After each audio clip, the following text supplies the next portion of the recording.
Welcome to this lesson on Gay-Lussac's law. This is one of the fundamental gas laws that describes how gases behave under specific conditions. Gay-Lussac's law explains the relationship between pressure and temperature of a gas. Understanding this law is essential for predicting how gases will respond when heated or cooled in a closed container. Gay-Lussac's law can be expressed mathematically as P1 divided by T1 equals P2 divided by T2. Here, P1 represents the initial pressure and T1 represents the initial temperature. Similarly, P2 is the final pressure and T2 is the final temperature. This equation tells us that at constant volume, the ratio of pressure to temperature remains constant. In other words, pressure is directly proportional to absolute temperature. For Gay-Lussac's law to apply, two important conditions must be met.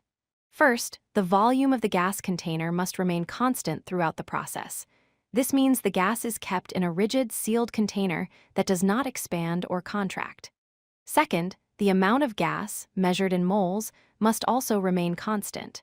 No gas should be added to or removed from the container during the experiment. Gay-Lussac's law demonstrates a direct proportional relationship between pressure and temperature. When the temperature of a gas increases, its pressure also increases proportionally, assuming the volume stays constant. Conversely, if the temperature decreases, the pressure decreases as well.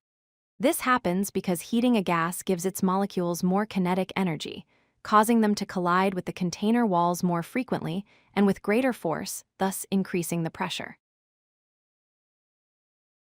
An extremely important point to remember is that temperature must always be expressed in Kelvin when using Gay-Lussac's law. You cannot use Celsius or Fahrenheit in this equation. This is because the law is based on absolute temperature, and only the Kelvin scale starts from absolute zero. To convert Celsius to Kelvin, simply add 273.15 to the Celsius temperature. Let's work through a practical example to understand how to apply Gay-Lussac's law. A gas has a pressure of 2.0 atmospheres at a temperature of 300 Kelvin. We want to find out what the pressure will be when the temperature is increased to 450 Kelvin. Notice that the temperature is already given in Kelvin, which is what we need. We know P1 equals 2.0 atmospheres, T1 equals 300 Kelvin, and T2 equals 450 Kelvin. Our goal is to find P2. Now let's solve this problem step by step. We start with the Gay-Lussac's law equation. P1 divided by T1 equals P2 divided by T2. Substituting our known values, we get 2.0 divided by 300 equals P2 divided by 450. To solve for P2, we multiply both sides by 450. This gives us P2 equals 2.0 multiplied by 450 divided by 300. Calculating this, we get P2 equals 900 divided by 300, which equals 3.0 atmospheres. So when the temperature increases from 300 to 450 Kelvin, the pressure increases from 2.0 to 3.0 atmospheres. Gay-Lussac's law has numerous practical applications in everyday life and industry. Pressure cookers work based on this principle, where increasing temperature inside the sealed pot raises the pressure, allowing food to cook faster. Car tire pressure increases on hot days because the air inside heats up.